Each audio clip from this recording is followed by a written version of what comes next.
going on, everybody? And thanks for joining me again. This is like talk about getting in a time machine and going way back to the beginning. We always talk about going back to the mission statement, going back to our roots. And this is the theme of the day. Kyle, my brother, Kyle Maguire, thanks for joining me. We're back. Kicking it off, the Rethink Tank. We're at episode 17 now, man. It's come through a heck of an evolution. Yeah, so in all of that, and now that I'm thinking about it, and I've got your attention, can you please do me a favor, and if you like the video, tune in. We're going to keep you entertained. You're going to enjoy yourself. If you like it, please share. The likes are fine and dandy. They do nothing for us. If you could share, that'd be awesome. But moving on. So Kyle Maguire. What's up? This is awesome. All right, so let's get to our headlines. Diving right in. So we've got 3 headlines for the day. But news wasn't too hopping, but kicking it off. So the Joker movie, which is coming out soon, has made headlines because the director said that it's bonkers and that he's giving a warning to the audience that this is not like any Joker movie you've seen before, and it's actually much darker than anything we've ever seen. So the reason the Joker movie has made headlines is because they were riding a wave of celebration from the Venice Film Festival, and they went to a next film festival. Go ahead and viewer, guess where they went if they were going to get backlash. They went to the Toronto International Film Festival. And there is some validity to the backlash. The controversy comes from how the film was perceived as potentially celebrating the violent actions of an emotionally disturbed loner at the same time that those stories are playing out in the real-world headlines. And most recently in the case of a mass shooting that was taken out in West Texas. So, I mean, there is some validity there. We shouldn't probably celebrate this type of behavior or, this type of villainy. But at the same time, this is a mental health issue, so what better way to bring awareness in any world than a mental health story? No, I agree. Mental health's real. Like, it's all over social media, which is really good for those individuals. But at the same time, when I first heard this, I compared it to No Country for Old Men. The old movie, it's basically probably a dude with a mental health illness, and it's a scary movie, so go watch that. I won't give it too many spoilers, but... Hey, the movie's like 15 years old. You could spoil the hell out of it. It doesn't matter. It's such a good movie. It is a great movie. But I think this shines light on a bigger issue that many people don't want to believe that's true. Right. I would just say, I don't know, you be the critic, you watch it, you decide. Right. Yeah. Well, see, at the same time, though, I guess we need to acknowledge this isn't going to stop it, right? No. Again, we were talking about Dave Chappelle's podcast or Dave Chappelle's Netflix special on the last podcast, and how, listen, you're allowed to be offended, but that doesn't also mean you're allowed to stop me from enjoying this type of material. I think, from, the 90s with these video games like Doom and stuff, there's been so many studies trying to show a link between video games and violence to actual violent actions. But if we look at the masses, we just eat it up like Kobayashi, the American Horror Story, all these things. I think the movie will take its course. If it's as bad as Toronto describes it, it just might go downhill. But at the same time, we grew up playing Modern Warfare 2, and if you know the airport scene. Yes. It's so bad, but I don't know. We're all right. You know what's funny, though? I have had on multiple guys on this podcast bring that up. I say guys because, there hasn't been any women on this podcast to talk about Modern Warfare. Yeah. But it's funny. There's so many kids whose youths were exposed to that material. And for those that don't know, it's legitimately a level that you could skip. But it's in between 2 levels where you are the terrorist. You go through a plane terminal and you just mow down innocent civilians. It's not like you're shooting at villains in this. You are the terrorist shooting at innocent people. It's extremely vulgar, and you could get upset over it, but it's not like this isn't me. This was a game, but I know will any better as a 14-year-old.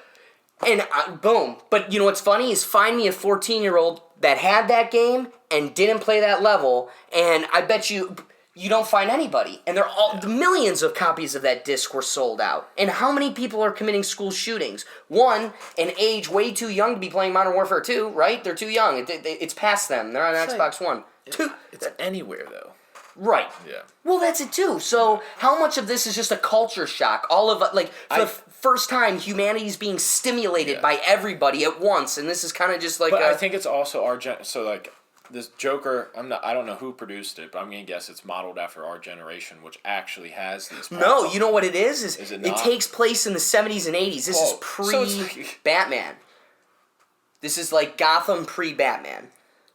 But I bet you're very right. It's inevitable that our culture, the modern day problems, and our culture has an influence on the 100%. Movie, and people don't want to realize that. Right, but see, why is that a bad thing? Right, it's not a bad thing. They're saying we can't have this material because this stuff is in the news. It's like, well, no. This material's in the movie because this stuff's in the news. Yeah. And so let's say there was a new drug that was created, and everybody took the drug. It's almost like, okay, well, 1% of the people are going to have a heart attack or whatever the side effect is. I think right now, humanity, for the first time ever, is like, whoa, I know exactly what's going on everywhere, and it's almost inevitable that 1% of that less than 1% of that population has a heart attack, aka can't handle the stimulation and goes bonkers. Like the article says. Yeah. The movie's bonkers. I want to see it though. I know.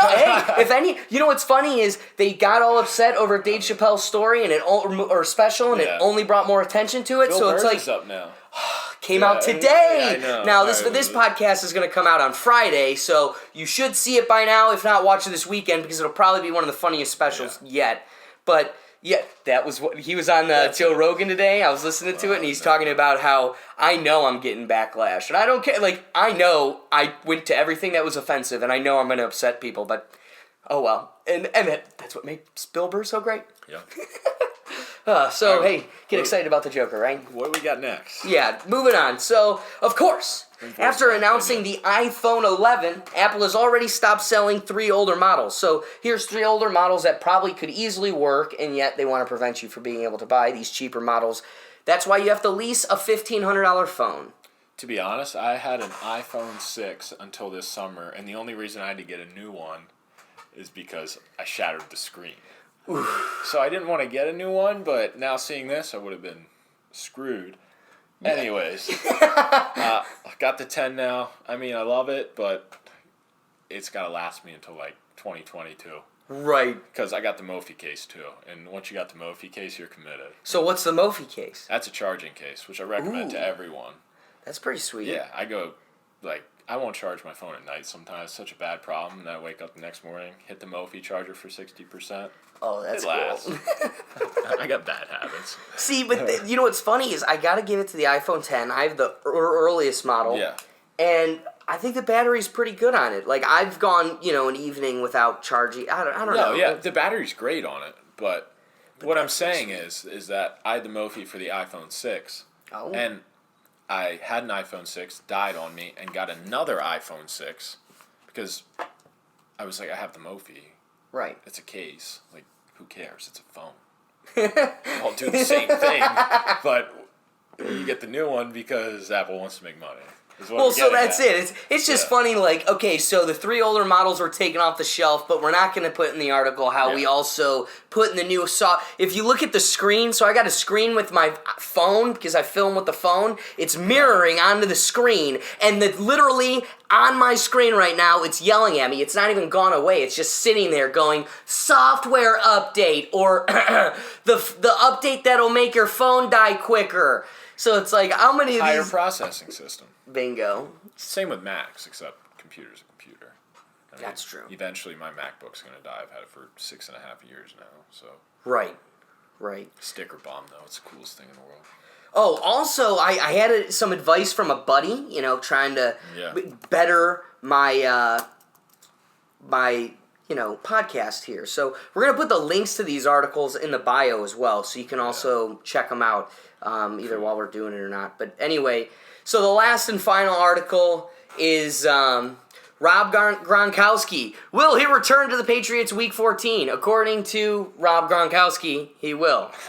Have you seen the new Barstool? I just witnessed the pizza review, and I did see Gronk playing catch with A-Rod, so he's still got hands. He's still got hands, and he's got an arm. Look at hidden talents. Do I think he comes back?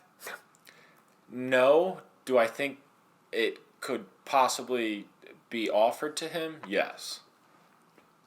Someone asked. Listen. Someone throws I bet you mad money Belichick at was him. like, hey, buddy, you don't even need to make the decision right now. You've got 10 more weeks. Just let us know when you make the decision. That spot's going nowhere. Yeah. I mean, if you're looking at Rob Gronkowski right now, physically, and going, Oh, he put up that picture, like 6 rings, 6 dents, 6 abs or something, or 1 dent, something like that. Yeah.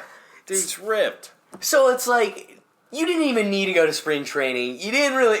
You're good, man. You could physically do it right now. Like, he's a freak of nature. Like, he's one of those Kevin Durant's, LeBron's, like, just absolute freaks of nature. Like Usain Bolt. He's just got it. It's not going anywhere. The only problem is he's been hit too much that, like, he doesn't know where he is anyways.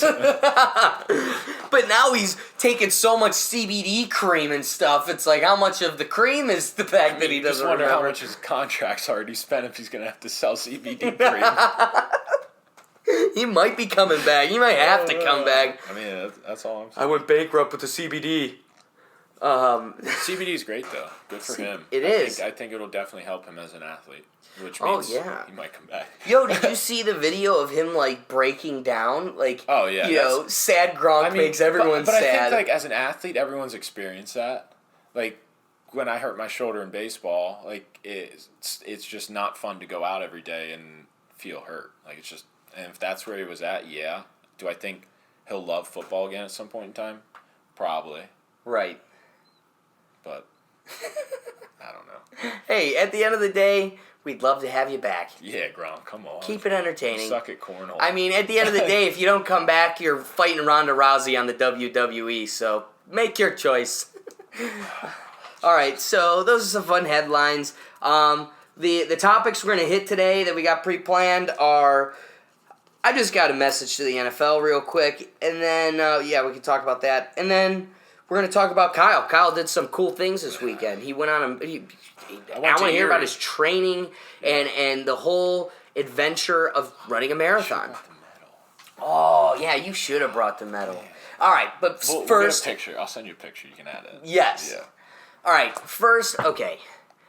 This is to you, the NFL. Roger Goodell, who's ever listening, pay attention. Don't ever advertise a halftime show or use both languages or halftime performance for a car commercial / rap music video.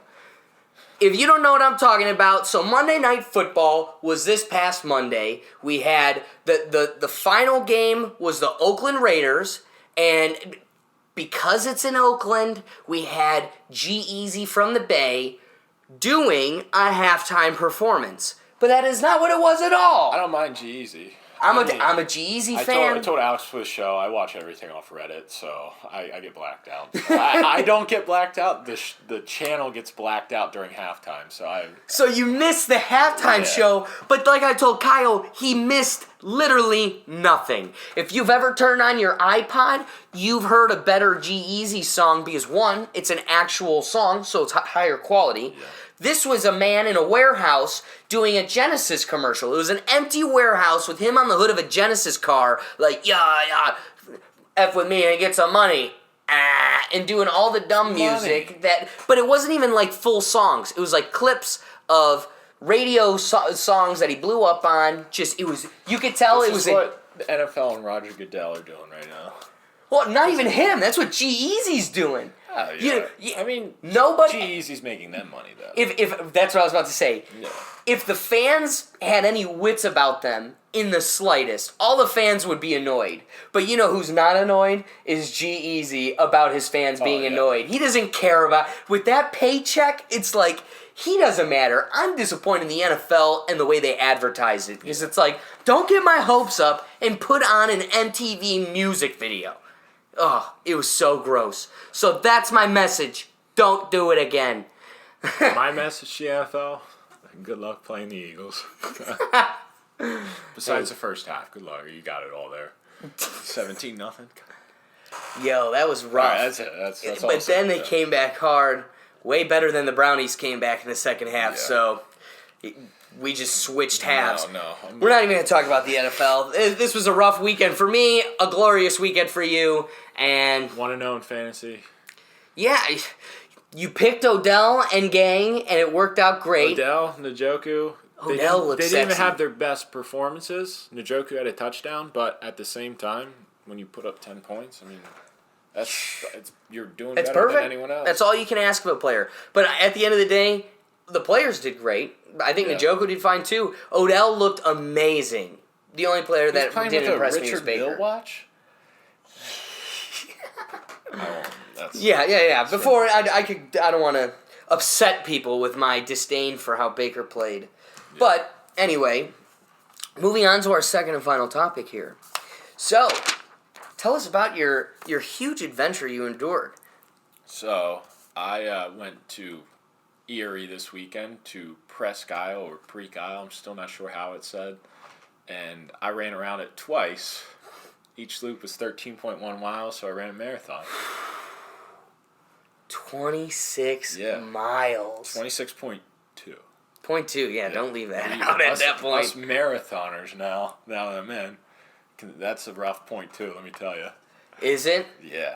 I don't know. I can, whatever you want to ask me, go at it. But I'll just say the last 2 miles, I cramped twice during the marathon, both in the last 5 miles, but it was literally 100 yards from the finish line. The whole quad just locked up on me. It, came in at about a 10-minute pace, not where I expected, but, I mean, you see the finish line and you're just like, what? Like, you see the number, and it's, ticking up, and it's just, there's fans, there's people down, lining each side about 200 yards, and you're just like nothing matters, because you're looking at one thing. Right. And that's barreling through. So what is you were talking about stop fountains and or the water stops and stuff? So the aid station. So the course was set up as a 13.1 mile loop, and each mile about maybe give or take a little bit had it was water and Gatorade. Okay. So you had options. I didn't Question. Was it okay, what were you just about to say? Sorry. You didn't take the Gatorade? I didn't take the Gatorade. So that's what I was going to ask is Yeah. what is there really a health benefit? I feel like that only So, puts yes. you deeper in the hole. No. It gives you shit So to I burn. didn't use Gatorade. I used Noon tablets, which athletes out there will know what I'm talking. It's basically Gatorade on steroids it's a tablet that you drop into water. Okay. And it's basically keeps your sodium levels up. That way you keep salt in. That way you can retain water. You're not sweating as much. If you are, you still have electrolytes in your body to help you basically help the system work. Right. Because it's taxing. I'll get into it. So I did, usually they say a Noon tablet with 16 ounces of water. I used a Nathan handheld bottle that I had Noon tablets in that you can zip in, and I would carry my nutrition, which was Cliff Block bars that I'll talk about. But I had 2 tablets and 22 ounces of water. So I basically doubled the nutrition, which I knew going in because of training that I was going to need it. It was a humid day, and I sweat out, and it's just a problem I have as a runner. I mean, you got to deal with it. It's whatever. Right. So, I was doing Noon tablets until mile 15. Lean forward a little bit. Oh. Yeah, sorry. Yeah. So, Noon tablets until mile 15, and then I handed the bottle off, and mile 15 is where I really started to go downhill. Yeah. So you were telling me about how you got to a fountain, or it was water. That's kind of or was it just the water break where they had So water it's for you to drink? water. So I was talking about surging through aid stations. Right. So okay, yeah. the first 13 to 14 miles, I felt absolutely fine. And I think that's just good training, good time on legs, your muscles are adjusted, but you're doing all these miles at a pace you train for, trying to hit a time goal. And it's a little different. I did some heart rate training, but basically when I saw these aid stations, miles 15 to 21, I was basically running aid station to give my mind a goal to hit. So that way, when I would go through the aid station, I don't worry about running. I know I have to get 3 to 4 cups of water. One goes, I would just dump on my head to keep myself cool. One on my back, like try and drink one as fast as possible and grab the last one and then sip it for about a tenth of a mile. And would you walk or jog? No, so I didn't stop running until mile 21. At the end, I clocked mile 21. So I gotta ask. Yeah. You come up to a table like this. Yeah. So people are you like jogging? Yes. Like so you have keeping yourself moving. So as you're jogging, people are standing there with cups of water. So you can. That's how I say I would surge, because I would forget I'm running and I would just let the legs move. So I would grab one and you just run through it. It's probably about 25 yards of people having cups, Gatorade in one style cup, like a little styrofoam cup, and water in another. So you know which ones you're grabbing. Right. So here's the question. You're running on a track. So it was basically staggered like a road. People in the road that you have to go some through? aid stations were side by side that you kind of funneled in, and it wasn't Erie's not a big marathon, so you don't have to worry about like people stopping you, so you can run through it. So basically, I mean, for the volunteers were great. Aid stations they were manned by local high school running teams and local college running teams and like physical trainers from Gannon. So like we voted on best aid station. So it gave them something to care about when giving out all this stuff. Right. So like they cheer you through, but basically I run through and like I'll grab it, and you're trained to kind of like grab. So they'll hold here, and as you run through, you grab and smush the top so you don't lose water, and then you can sip out of the side. Oh my God! Yeah, there's you got to think about everything going into it. Yeah. So I would grab one right on my head, like I said, one on the back, grab one, sip, grab one to go. And this was all done in the stretch of 25 yards. 25, 30 yards. Of just, yeah. And you're and I wish you I haven't had stopped a video moving. You're just grabbing it. I had it down miles 15 to 21. That was all I was thinking about. I was like, I know I'm going to, like, and that's when I would speed up. So I was running faster at this point. Get there. Because when you move out of the aid station, you move back on, and when you're at mile 15 to 21, everyone's broken up in a marathon that's this small. So there's maybe like, I would try and think about getting to the next aid station or trying to pick off the person in front of me. I mean, and it worked out that I ended up running a little bit faster than what I wanted, which probably hurt me in the end. But at least the mental trick to get yourself to keep running was there. Okay. So if you worry on picking someone off who's maybe only the distance of this camera, and like that's not a lot, but mentally your feet are trying to move a little bit faster. And That's incredible. So, and that goes into like mental games. I will say that, so the noon really helped me. I shouldn't have stopped at mile 15. I had people there that could have filled a water bottle quickly and dropped tablets in to help me keep going. Probably one thing I would have changed. Water, really good. I ended up, I don't care. But if you pee after a marathon, that means you're pretty well hydrated. I was peeing within 30 minutes after the marathon. So I was pretty good on my hydration. Nutrition-wise, like Plug, Cliff Block bars, those things are awesome. They say eat 3 as a serving. I would down 1 every mile and a half, just to be like, all right, you get to eat something now. Like a full Cliff Bar. No, so it's like it's basically like little blocks like that big. Yeah. Okay. And I had the strawberry flavor, but it's basically like sugar carbs that go in quickly and kind of help you. It just have helps energy to burn. Yeah, it's energy.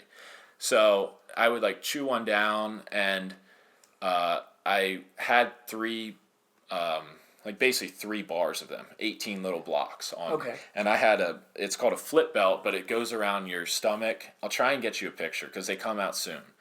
That I had shoved into this. If I can get a picture, I'm putting it up here. Yeah. So it goes around your entire waist, and it has a couple zippers. I kept the block bars in there. I had 2 Honey Stinger gels, which is basically straight sugar. You just need it. Right. So I had them stuffed in there in my phone, and then I didn't wear a shirt. Wait, so you had stuffed into what, a fanny pack? It's basically a wraparound fanny pack. Oh, so this is what you're gonna send me a picture of. Yeah. I'll point it out. Okay. but you have, like, so I had everything on me that I didn't have to worry about carrying or being in my pockets. So I made it through 2 of those big bars, was doing well. And then it was probably about mile 15 where I had 3 of the little blocks left, which is on track to where I would have hit 18, and then I wanted to do a gel at 21 and a gel at 24. Okay. But I shook my bottle to pop the tab, and the 3 last block bars fell out. And mentally, I was just like, keep running, and left them. So I think that probably hurt me. I would probably do more than 3 block bars next time. I'm running Chicago in a month, which is, You're going from one marathon to another marathon. Yeah, my training starts Friday. Now, what is the recommended wait time in between marathons? They say a day for every mile. So, okay, like a month. Yeah, but then you're supposed to start training. Then you start training. Yeah. How long are you supposed to train for a marathon? I trained for this marathon for 4 months. The worst month was July because of how humid it got. Right. I did a lot of heart rate training up into May and June. Really helped me, really helped my paces. But then when your aerobic system starts sucking in 90-degree air with 90% humidity, it's like borderline you shouldn't run. Okay. And that's the month that just hurt me. Alex knows I'm a caddy. So I spent July basically on my feet 3 days a weekend caddying. It's 4 hours, about 18 miles, and I'd run maybe once or twice. No long runs, so I kind of lost a little bit of my aerobic engine. Picked it back up in August. My last long run was 20 miles before, 3 weeks before the marathon. And then I basically tapered off until then, kept caddying. I caddied 9 miles Friday before the marathon. And I knew I was ready to go because my legs were there. What I didn't know going into the marathon is that it was 60 degrees, but it got to 90% humidity by 8 a.m. Oh my gosh. So, or it was like somewhere around there, but it made World Runners Magazine because, as we're going to get into, my second loop was basically a war zone. I saw people on the ground, there's ambulances about every mile, and you just hear sirens going off, is because this humidity hurt so many people trying to qualify for Boston, which is it's age dependent. It can go anywhere from 3 hours to 3 hours 50 minutes. So people have trained for these times. It depends on your age. So but it only varies 50 minutes. Yeah. I would have thought the variability amongst... No. Because these are people that are competitive. These aren't just some schmoes giving it a try. Yeah. Or were there schmoes giving it a try? I would say no. I just think that, and especially Erie, it's dead flat, which you can give pluses and minuses to. Like a minus is you're doing the same repetition for 4 hours. Like maybe you just want to throw some small hills in, so you're working something else. But the plus is that it's flat. You can run fast. It's usually cool. Last year, 646 qualified out of about 2,000. This year, dropped to 300. Wait, you have to qualify to run? Yes, to run. Oh, Boston. They don't let you just run. No. I thought you could just sign up. So our age group would be under 3 hours. Wow. Which is about a 6:50 pace per mile. What? But you did a 10-minute pace. Yeah. So they let... whoa. So what is the distance they pace you on? Okay, so you said you need to have a 3-minute pace to be able to run this, or 3 hours. Yeah. 3-hour pace to run this. What is the distance they use, and at what time for that distance for them to be able to determine you can do a 3-hour marathon? Well, it's on your finishing time. So not every marathon can get you into Boston. So this made you qualify for another one? Yes. So I thought you had to qualify for this one. No. So if you finish sub 3 in Erie, at our age group, you qualify for Boston. You still have to apply, and they still have to select you. It's that big. Whereas Chicago... For the Boston Marathon. Yes. Chicago... And you're going to that. I am not. You're not. I didn't... I was nowhere close to that. That's very hard to do. Yeah. It's possible, but it sounds very hard. Man. It sounds incredibly hard. Chicago, I put in a 10K time. One of my best 10K, 6.2 miles. I ended up running in about 42 minutes, which is about a 7-minute pace. Okay. One of my best races. It's just, you just roll. So for this Erie one. Could I have signed up? You could have signed up. Yeah. He should run one. The 6-hour marathon. Yeah. But anyway, so like going back to training, a lot of heart rate stuff, but my heart rate just let loose the day of the race. For the first, I did the math. I have a Strava account. It's Kyle Maguire. Strava's basically Twitter for athletes. Okay. So you can post biking, running, lifting, like stretching, anything you want to do, and it pops up and people. What about like high integrated conversation like this? That's no. not. I can put a picture up. But first 21 miles took me 3 hours and 12 minutes, which comes out to about 9-minute pace. Okay. So I didn't stop moving until then. I made it. I hit an aid station right after it. They talk about the wall. And the wall hit me, which means the last 5.2 miles took me an hour and 8 minutes, which is basically like a 13-minute pace, somewhere in there. Yeah. Rough. Extremely rough. Wow. But it was, I had David Goggins, big fan. He's awesome. You just learn a lot from him. He talks about a cookie jar where it's not really a cookie jar, but you like reach in and give yourself something to motivate you. So I had that written on my wrist, and that basically got me from 15 to 21, which is when I really started feeling bad. And then after that, I went from just not having the mental level to push myself to run anymore. Okay. And that's got to be tough. Yeah, so you try, and people are passing you, and you're walking, and you're hitting an aid station, there's people cheering you on, and there's people trying to get you to move, and it doesn't matter. Because you're out there, you're like a zombie, you're like, can this be over? Everything hurts. I IT band issues, those started to flare up.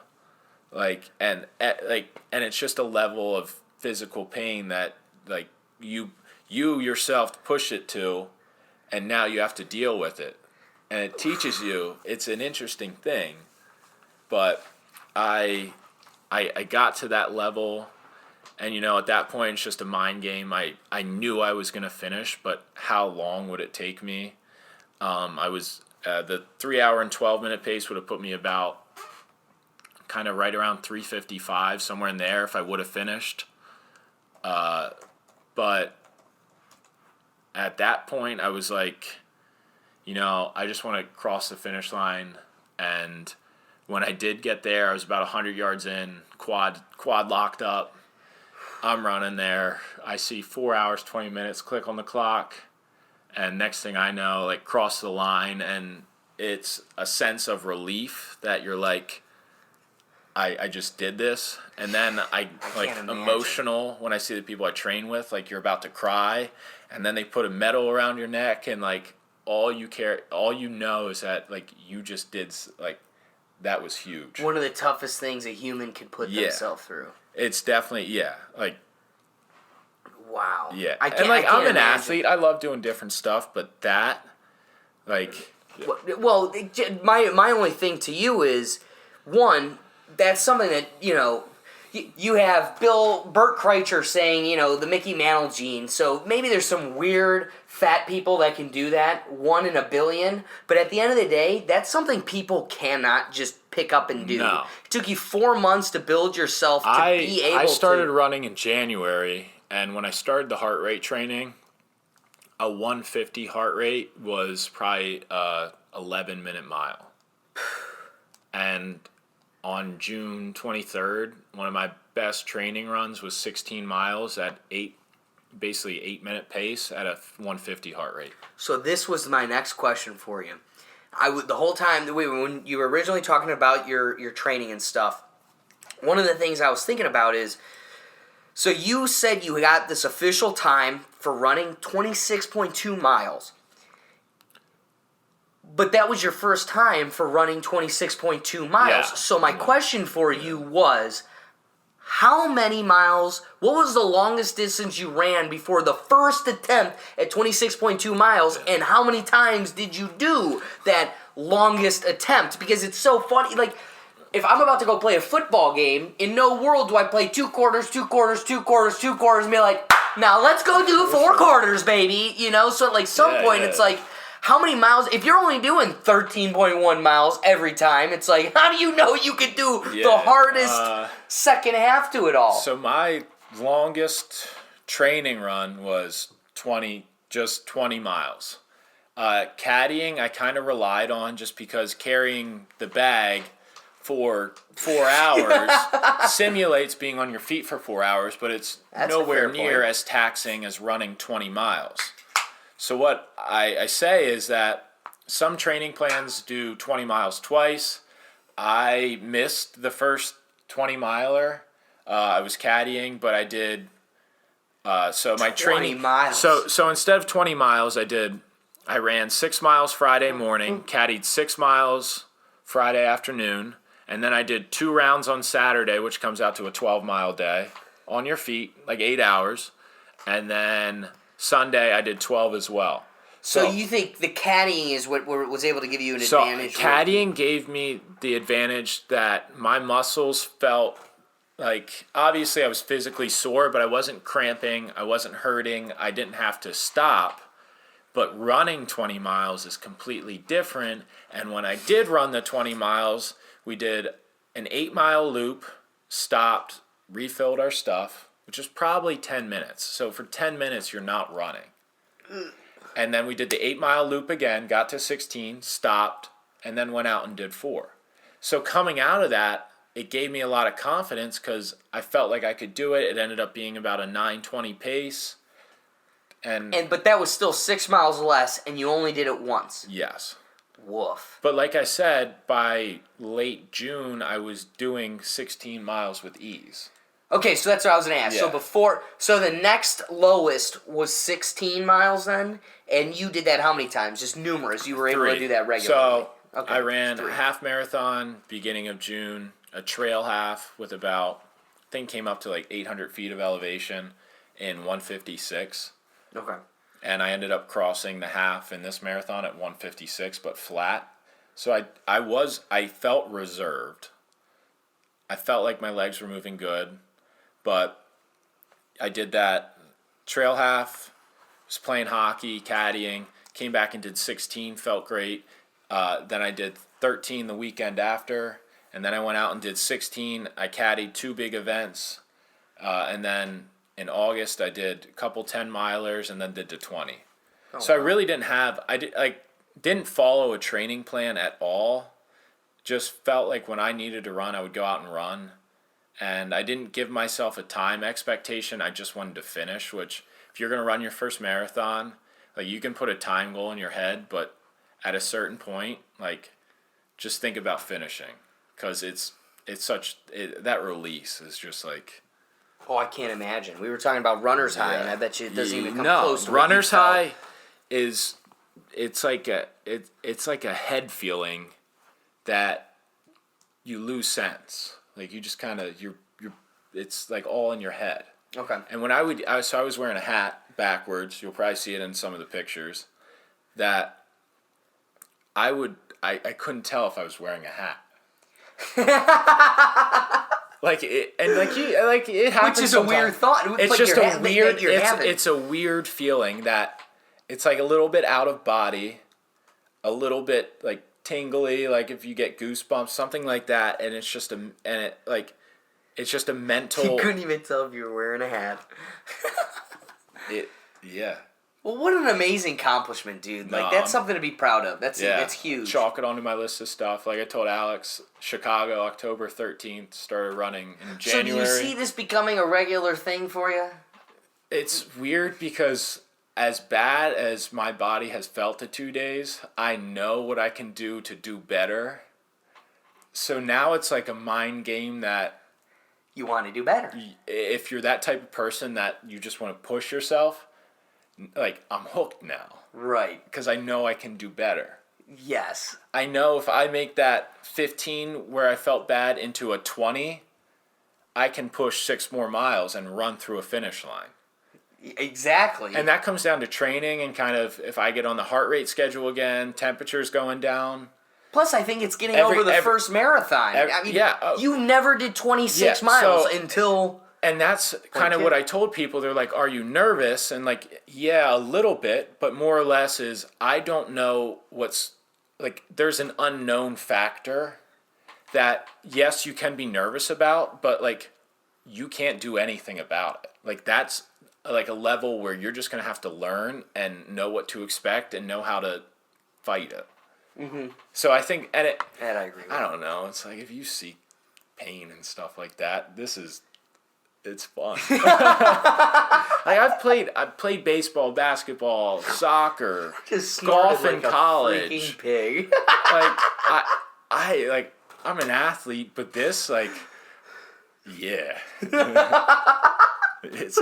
like you don't need a gym to do it. Go get yourself. Next thing we know, Kyle's gonna be like, "Hey, honey, can you pour hot wax on my chest?" And like the people I run with. One of the guys I run with, really good runner, ran an ultra race in Zion National Park, a 100-mile race. Took him 29 hours. And so think about what I did and then imagine doing that. Or do you know, I can't think of his name, do you know who the guy who's sponsored by Under Armour that's always on Joe Rogan's podcast is like best buddy? Oh, yeah. Cameron? I know. There's a lot of great ultras out there. Like ultra marathons are insane, man. Those couple 100 miles where it's like... But like, it's like you did 26. Like, what's next? You gonna do that? You see yourself running 200 miles? I don't see 200, but the guys that I'm running with, they can really like egg you on, and it's such a we're a weird group because it becomes a family, a community. It's like a community, and you're all doing something for the same reason. So, like, who cares who you are or, like, what you do? Like, it doesn't matter. So, like, I was telling Alex, I'm 24, and, like, the mean age of this group is probably 40. But those runners, like, some of them beat me by a lot. Well, it's because it wasn't their first time running 26.2 miles. You know, like There's you're two at Boston your physical qualifiers. peak, and you can still get more.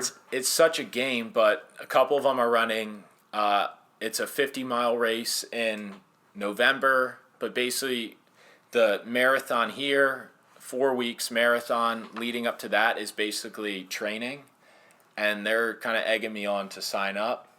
And that's like a whole different ball game. That's like so wait, how many miles is that? 50.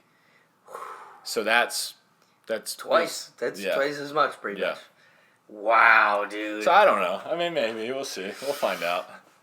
That sounds like a heck of a feat. I'm not opposed, but like I said, like there's something where when I was driving back Monday morning after the marathon, like I just felt sick. And you know you're not sick, but your body is that taxed that it's just worn out. Oh, I bet. Yeah. It's a like you as an athlete, you like probably have felt that way. Never to that. Listen, I've heard people talk about the post-marathon, how it feels, and it's like, listen, I don't know what that's like. But then next day, like today, hit the gym, foam rolled, it hurt, but you just get back into it. Right. Yeah. Oof. It's good to hear, man. Congrats. So I guess, all right, things to ponder. I've got a couple questions for you. All right, we'll end with the big question that I got all excited to ask you because I was waiting for somebody who's in golf. All right, so is there an age at which it's no longer kosher for you to bring a baseball mitt to an MLB game? No. Thank you. No. Listen, I asked Zach that, and he was like, I don't know. He was so vanilla. I wanted somebody to be as excited as me to be like, no. So, I have a Rawlings Heart of the Hide glove. I've played baseball for 16 years. This baby's got a cut like right in here. Haven't stitched it up. It's broken in. It's a perfect. It's a perfect mitt. I went to a bachelor party with a guy who played in the Miami Marlins minor league system. Oh, wow. And he put the glove on and said, this just feels like a nice glove. And at that point, like, I want to show this. I bring it to every game. I want to catch a foul ball. And, like it's another good feeling. I'm going to look for the nearest kid and be like, yo, like, who Now that I disagree with. No, I'll give that. We were on the same track, and then we very much parted ways. Oh, no, hey, come you little shit. If you're next to me when I catch a ball, you're gonna watch me leave with the ball. Love ya. Listen, dude. I don't like that you age out on being able to keep a baseball. I'm going to a ball game. I want to catch a ball. What am I gonna do with it? Do you know at which point hundreds. I age out of a ball? I age out of a ball when the ball's still coming home with me because I'm giving it to my kid. I don't need you to catch a ball for my kid, so you don't need me to catch a ball for your kid. I just think it's dog eat dog satisfaction. world. My kid's getting my ball, and guess what? We could go back to, I don't know, when Derek Jeter was playing and I caught a foul ball. My kid gets that ball too. Sucks for you. Do I owe you that ball? Yeah. No, because I was 11. So why do I age out? I'm passionate about this, man. I don't think I should be if I feel nice, if it's a player I don't give a shit about, it's a digga, then here's a little kid who'll make his day. I have Pat Burrell's one of his first professional signatures. Like that's a ball that's going to stay with me forever. But like, if I catch a foul ball off the pitcher's bat because he doesn't know how to swing, like. So that I agree. But see, that's my point. Is I feel like as the catchee, I should be allowed to determine do I want it or not. It really depends on whose ball it is. Like at the same time, though, I don't care enough to keep it. Like I do. Clutter. Listen, Carlos Santana hits a ball to me, and I catch it. If it's a home run or like a foul ball is different than a home run, I get that too. But if somebody hits me a home run ball and I catch it, and it's Carlos Santana, and it's not the dude we just picked up from the AAA league, like, I'm going to get excited, I'm going to keep it. All right, moving on. Moving on. Cheers. All right, cheers. Boop. Pop, fizzle, All right. clink. Kim was able to give me an answer. It was pretty legitimate that we can implement, but I like getting a second opinion because I also feel maybe it could go another way. If you are in a plane or you're at the movie theater and it comes time to share an armrest with a stranger, who gets the armrest? How do we determine it? Do you have to share it? Who gets the rights to an armrest? I have social anxiety, so I'm putting a sweatshirt in the seat beside me. And sorry, my buddy's coming. But what if it's a plane and you're stuck with 6B? I'll just sit like this because I don't want to touch you.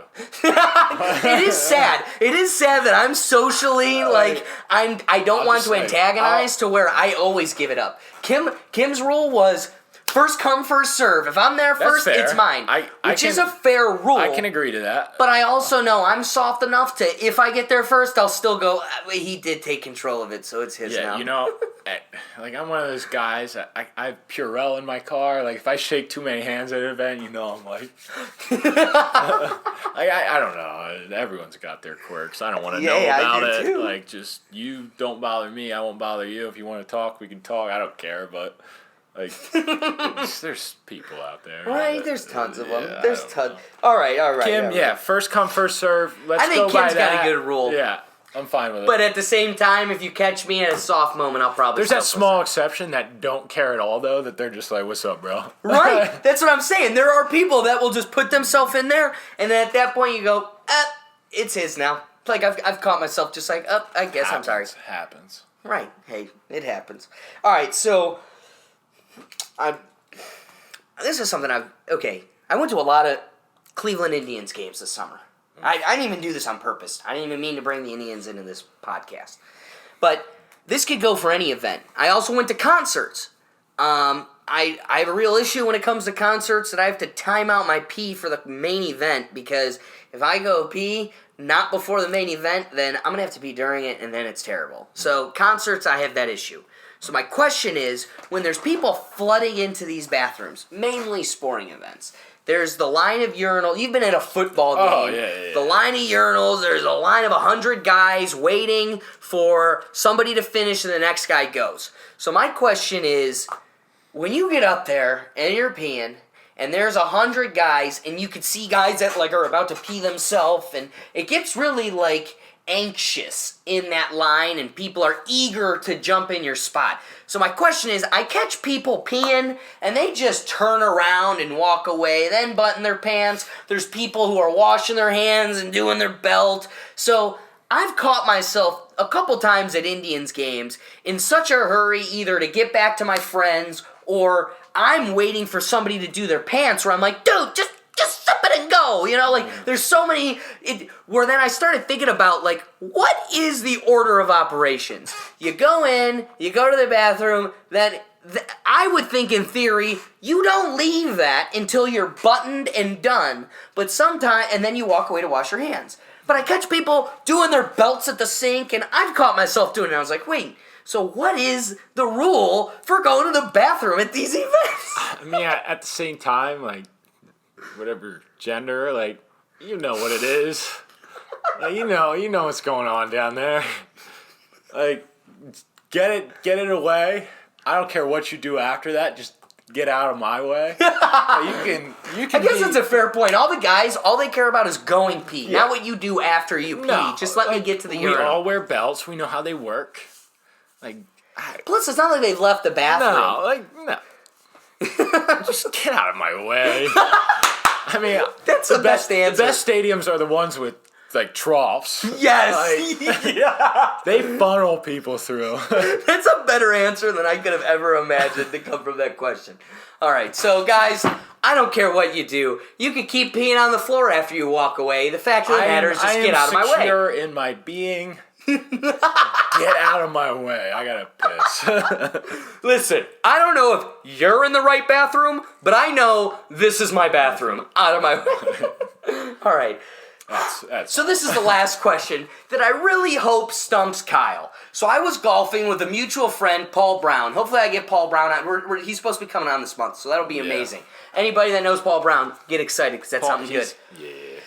He's a keeper. He's a guy, this older guy in his 60s that went to law school with us and became a friend of ours through playing golf on evenings and weekends. So anyway, I'm playing golf with Paul Brown. And there's these two, it's really clogged up. So we get backed up. These two old ladies behind us catch up, blow us out of the water, by the way.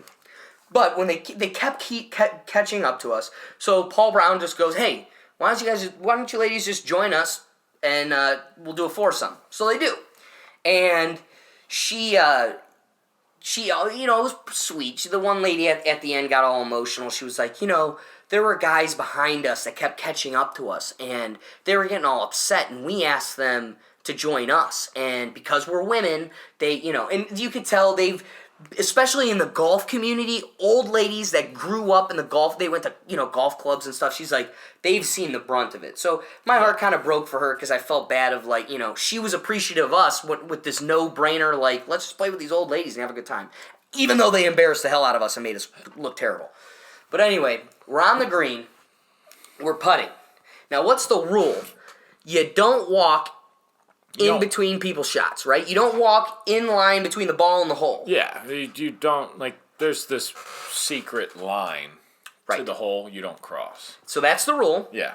What's the logic of that? Explain the logic. When you're putting, the grass, it's all about being flat. You step in it, and you might put a bump, then it affects the way the ball goes, and then, it's to each their own. Some people believe in it, some people don't, but it's just proper. It's the majority rule of golf that you don't walk in the Supreme line. Court talk here for golf. Yeah. No, but what's it? Okay, so here's my question for you: it's golf etiquette, and I will acknowledge that golf has etiquette. So maybe that just answers the question for me. But my question was, we're sitting there and I'm watching. Okay. Very strict lines. Don't walk in between Gretchen and the hole. Yeah. Don't walk in between Paul in the hole, me in the hole, or Stephanie in the hole. But you can walk everywhere else. It's so I was taught as a caddy, you basically take the furthest ball out, make a circle around the hole, and cut it like pizza. So wherever is the largest chunk between two balls, that's where you walk in to grab the pin. Wow. See, I didn't even know Yeah. that. Like, it goes even deeper. So now I want you to break down. This is my question. This is the logic I've kind of broken down. As we are standing there, right? And we're holding the flag, or we're standing around waiting for Gretchen to take her shot, or whatever it is, Yeah. we are all around the green. We're yeah. all spread out. Then the match is over. We're shaking hands and we're grabbing our balls. And it's like, okay, so that's fine and dandy. I didn't screw up Gretchen's shot, right? In theory. Yeah. I didn't mess up the grass in between her. But then Bill and Ted behind us go to play the next. But they're next on the hole. There's immediately people playing after us. They shoot, and I just danced and did the Russian, kick on the green. Why doesn't it mess up the trail between the hole and the ball for their shot? So I went there. It's 2:00 in the afternoon. There's been 100 people that have played that green already. My response to that is that, part of the game, some courses pump out those rounds, but the big response is that they just changed the rules of golf where you can tap down spike marks, you can fix ball marks in your line, you can adjust your line to make it perfect. It's just etiquette that you don't step in someone's line while you're all there. So that's it. It's a golf. Yeah. As I said, I thought it's the professionalism of the sport. Which is inevitable. I should have expected that. That makes sense, Kyle. Alex, I'm okay. Yeah, Alex can vouch to my level of golf, but the line doesn't matter. Just hit the ball towards the hole. It's gonna go in. It's not gonna go in. Kyle's the pro amongst us, so that's why I got so excited to ask you that. Well, it's also funny. So it truly does matter if I'm asked to tend, which tend to pin means you hold it until the ball rolls close and you pull it out. If I have to tend a hole, I have to look at the green, see where the ball is going to fall to, and stand on the opposite side, because that's the most point that they're not going, they're going to miss where I'm at, and it's going to roll. Gravity's going to take it to the other side. Right. And therefore, I won't be in their line on their second putt. Wow. That's so complex. And that's why I was just like, Nuances, this is all Bologna. Listen, I have golf shoes, so I've seen those cleats. I've seen it disrupt the grass. You're a big dude out there, I hate you. You twig golfers that are 130 pounds. You can't tell, where your hips are. You're the good ones. I'm on the bad side. I'm weighing in 190 pounds. Good luck playing behind me. Can't tell I make marks in shoes. Hey, that was a really solid answer. Yeah. All right, just wrapping it up here. I got a couple, real quick. Couple would you rathers. Okay. Would you rather fight 100 duck-sized horses or 1 horse-sized duck? Well, I hate horses. So I'm taking the big duck. I was too. Yeah, I gotta take the big duck. I'm going to be honest with you. I don't care what size the horse is. We've seen those little house horses. That thing, I can hop on the back of that duck, get in a nice chokehold. And then you get to fly.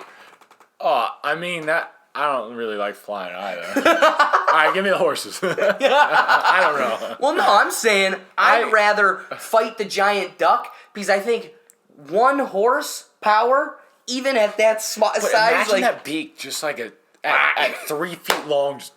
But I feel like the maximum is a peck. They can peck you and bite at you, but at the end of the day, the thing doesn't even have arms. So I caddy, and he's one of the best guys I caddy for. His wife has a horse in a stable. She got kicked. Shattered her elbow the whole way up. She has a plate from here down in. Took her 6 weeks to just get range of. I hate horses. I don't mind ducks. I have affection for the horses in that this is a supreme being. There are magnificent beings on this earth. We could go on. Tigers. These are awesome. This is a supreme animal. We literally measure our top equipment based on 1 of its power. This is 73 magnificent giant, strong horsepower. Like, that's just crazy. So I just would never mess with a horse. Plus, I think we weaponized an animal. That's crazy. Horses are awesome. Yeah. No thanks.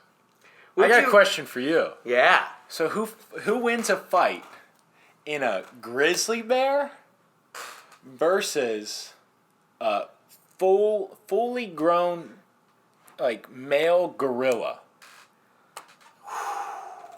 Okay, so listen to the Bill Burr podcast, right? Bill Burr goes, if I ever get attacked by a predator, this is what I'm going to do.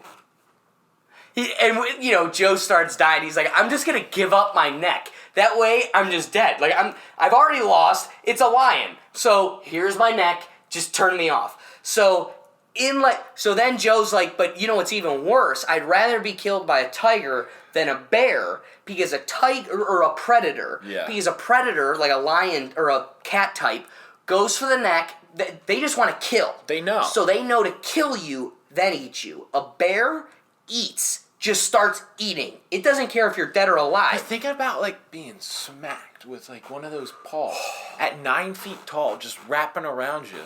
Like, I'd rather get hit by Mike Tyson to the chin than a bear. Dude, we had a grade school. This is what's hilarious. 9th grade history teacher spent the entire year saying, if you kids are good enough, like, well behaved enough, I will tell you the story of the time I wrestled a bear. And it became this, like, infanticized story that we were all excited about. We come to find out at the end of the year, the story is the dude's at a bar. The story is there's a sign that says, come wrestle a bear. So they sign up for it. They pull out this bear. It's a giant wrestling mat. The guy wrestled. And they bring out this giant wrestling mat.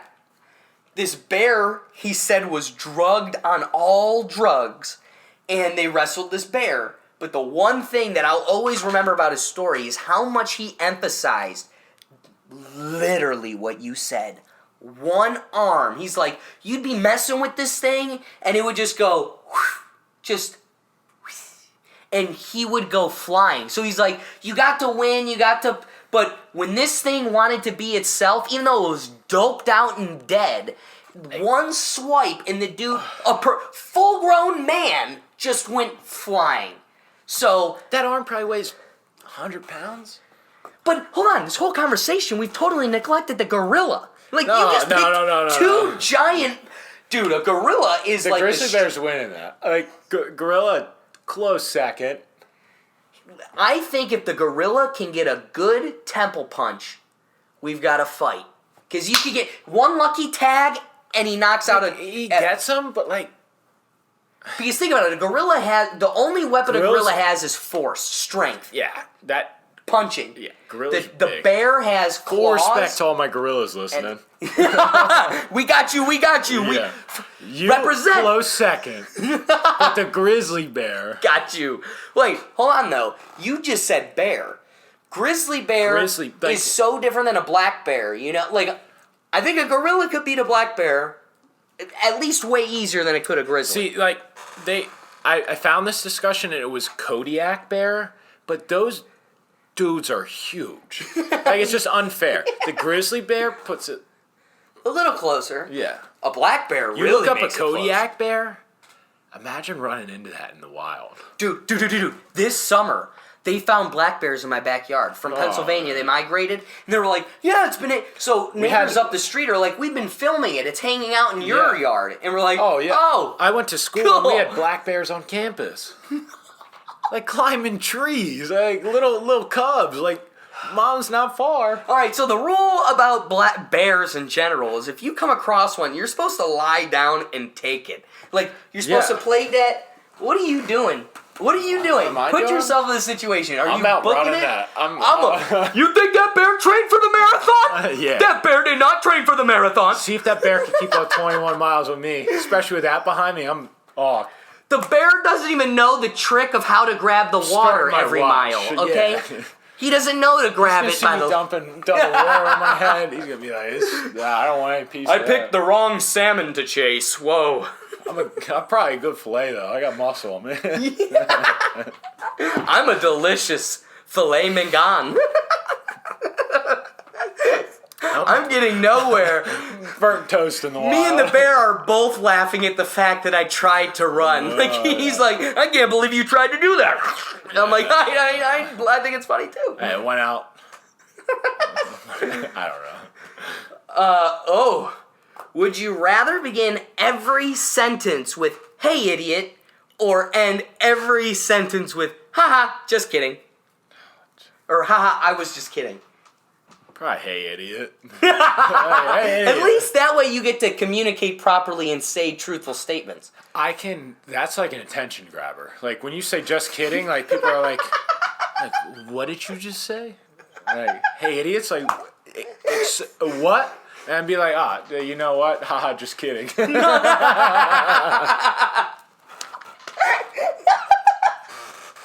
it's definitely, I definitely think that would, overall, hey, haha, just be kidding, then it'd be worse than the anecdotal situations when they're like, so what would you like to eat? And you're like, hey, idiot, I'd like a cheeseburger. And how would you like that cooked? Hey, idiot, medium well. And your side, hey, idiot, French fries. At some point, you will have eaten every loogie under this planet to where your immune system will be flawless. That's where Purell comes in here.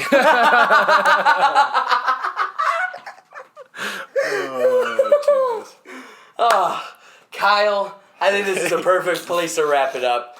Guys, hey idiot, go like, subscribe, share, do the duty. I appreciate you making it to this point. Not many people, thank you for listening to Kyle and I, the marathon champion. Kyle, thank you for coming on.